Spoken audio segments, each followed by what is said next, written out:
બીએસની રસોઈમાં આપનું સ્વાગત છે। આજે આપણે બનાવવાના દહીં વડા, તો ચાલો એની રેસીપી જોઈ લઈએ।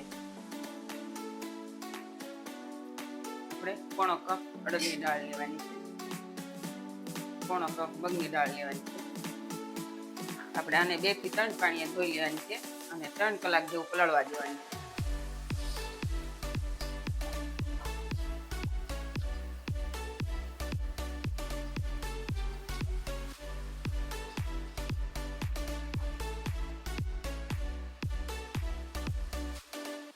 આપણી દાળ ધોઈને રેડી થઈ ગઈ છે, તો આપણે એને પલાળી લઈએ। 1 કપ પાણી લઈને પલાળી દેવાની છે। આપણી દાળ પલાળી રેડી થઈ ગઈ છે, તો આપણે આને નિતારી પીસી લઈએ। હવે આપણે દાળને પીસી લઈએ।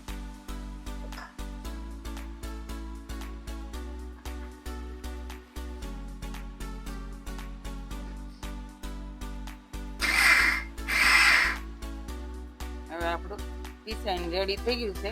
આવી જ રીતે બીજી દાળ પણ પીસી લઈએ।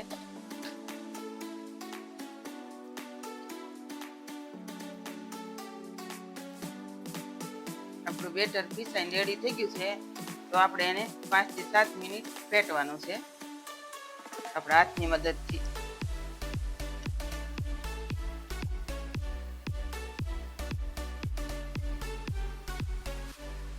હવે આપણે જોઈ લઈએ, આપણું બેટર ફેટાઈ ગયું છે। આપણું બેટર પરફેક્ટ ફેટાઈ ગયું છે। આ રીતે આપણે ચેક કરવાનું। રીતે આપણે બેટર આમાં તરવું જોઈએ। નીચે બેસી ગયું હોય તો આપણું બેટર પરફેક્ટ ન કહેવાય। આપણે 1 ચમચી આદુ મરચાંની પેસ્ટ લેવાની છે, સ્વાદ અનુસાર મીઠું લેવાનું છે। હવે આપણે આને મિક્સ કરી લઈએ।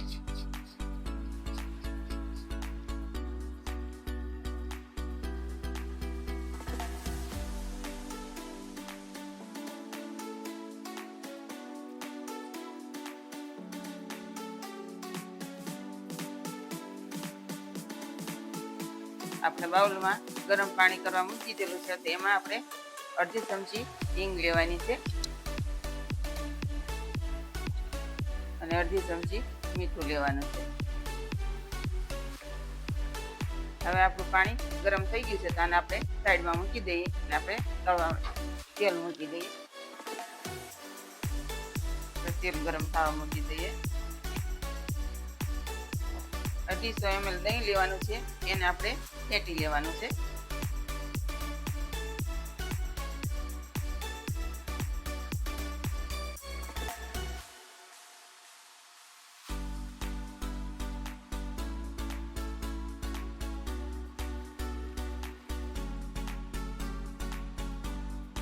આપણે 4 ચમચી ખાંડ લેવાની છે।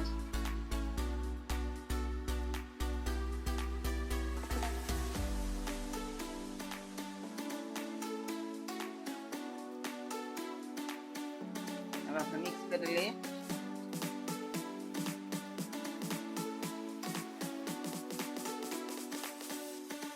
આપણું દહીં ફેટાઈને તૈયાર થઈ ગયું છે, તેલ પણ આવી ગયું છે, તો આપણે વડા પણ તળી લઈએ।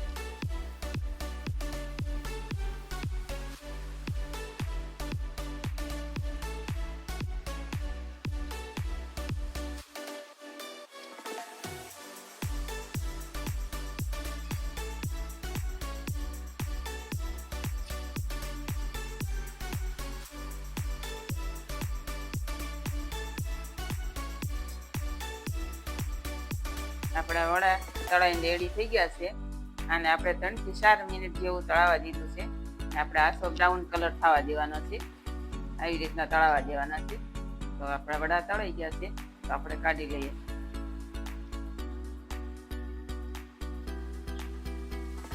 આપણે જે મીઠાવાળું હિંગવાળું પાણી તૈયાર કર્યું છે, એમાં આપણે વડા એડ કરી દઈએ।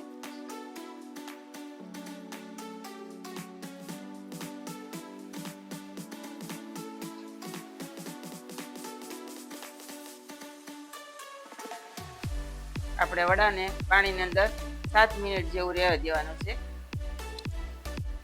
આપણા વડા પલળીને રેડી થઈ ગયા છે, તો આપણે એને નિતારી લઈએ.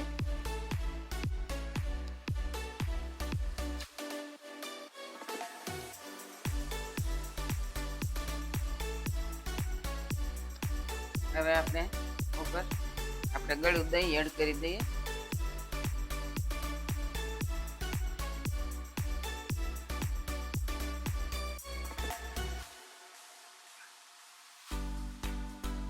હવે આપણે ખજૂર આંબલીની ચટણી એડ કરી દઈએ.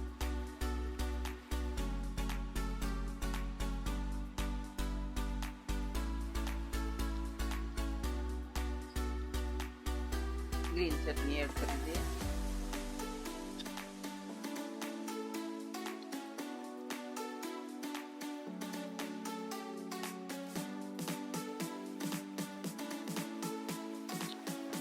દાડમના દાણાથી ઉપરથી ગાર્નિશ કરી દઈએ.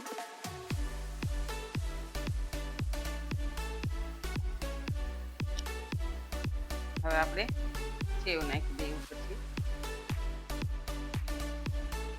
આપણે આ ઉપરથી દહીં વડાનો મસાલો એડ કરી દઈએ.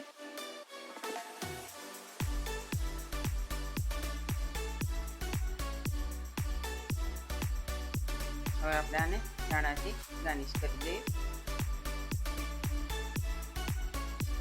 તો તૈયાર છે આપણા દહીં વડા.